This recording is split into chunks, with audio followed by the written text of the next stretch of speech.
kapurnarya, welcome back to my channel. For this video mga kapurnarya ay may kukunin kami na kadaber mga kapurnarya at samahan nyo ko sa aming pagkuha sa patay mga kapurnarya, no? So nandito ako ngayon sa area, no, ng pagkukunan ng patay mga kapurnarya. So ang situation is medyo malayo sa kalsada mga kapurnarya ang bahay ng aming kukunin na patay. So yung mga kasamahan ko ay pumunta na doon sa bahay ng customer namin mga kapurnarya. So ipakita ko sa inyo ang area dito mga kapurnarya. So ganito po yung area ng aming kinuha ng patay mga kapurnarya. So marami pa mga puno-puno mga kapurnarya, no? So yan. So marami pang mga malalayo mga bahay sa kalsada mga kapurnarya. Yan. So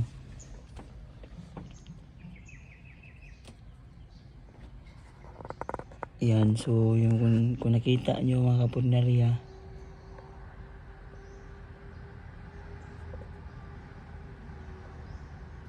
so yan mga kapurnarya, yung bahay na yan mga kapurnarya, yan yung kukuhaan ng patay mga kapurnarya.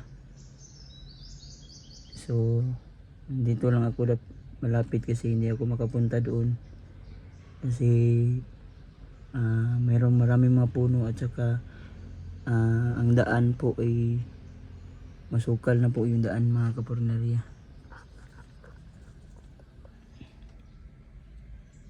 So yan po, layo po mga kapurnarya. So andito ako ngayon sa sasakyan mga kapurnarya, no? Inaantay ko sila na makabalik dito sa sasakyan mga kapurnarya. Kasi hindi natin pwedeng iwan tong sasakyan mga kapurnarya kasi baka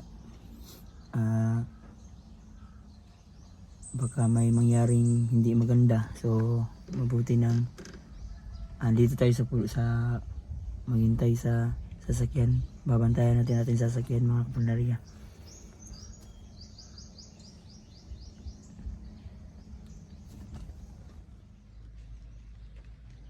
So ayun ang aming mga kasamahan mga kapurnarya. Patungo na sila dito sa aming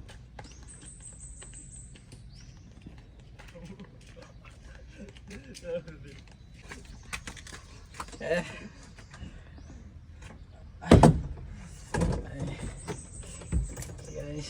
Saan mo na nagtiko ko?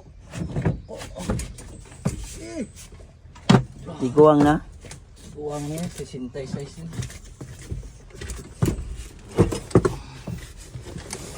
So paalis na po kami mga kapurnarya na nakuha na namin yung patay.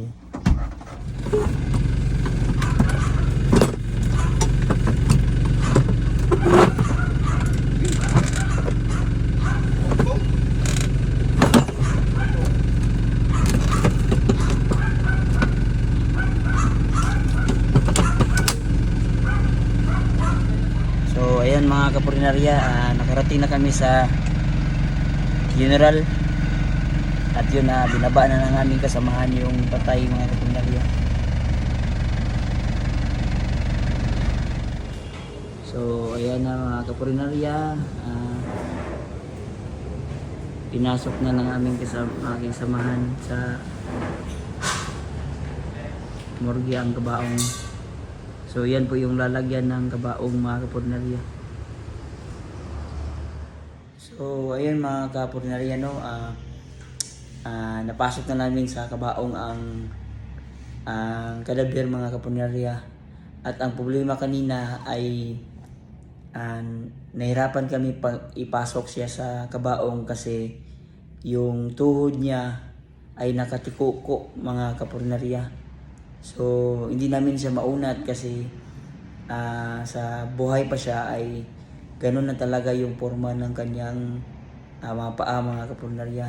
Yung tuhod niya nakatupi, mga kapunarya. So nahirapan kami sa pasok sa kanya, sa kung paano namin siya ay ilagay sa kabaong. So ang ginawa po namin ay yung una na pinili nila, mga kapunarya, ay hindi siya mapasok. Maliit po yung unang napili nila na kabaong.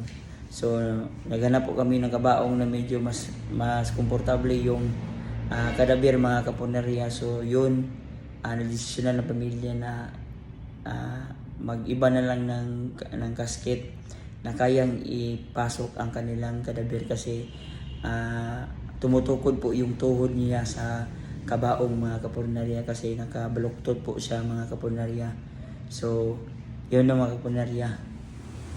So ayan na, mga kapunarya, napasok na namin sa kabaong.